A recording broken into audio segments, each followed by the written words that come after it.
Old Macdonald's Farm Feast. Once, Old Macdonald, the farmer, organized a grand feast for his animals. A huge table was set. Everyone was invited. "Bah! I can't wait for it to begin," said the goat to the chicken.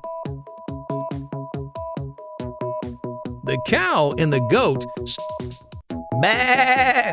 I can't wait for it to begin," said the goat to the chicken. The cow and the goat started eating the grass excitedly. The dog ate some meat and howled around with a bone in his mouth. The chicken jumped around and started pecking on the seeds. The horse neighed and started eating the hay served on the table.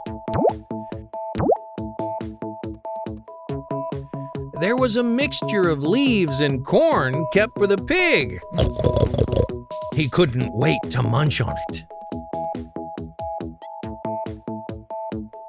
At last, pizza was served. It was for Old Macdonald. He sat down with his animals and finished his meal with a burp.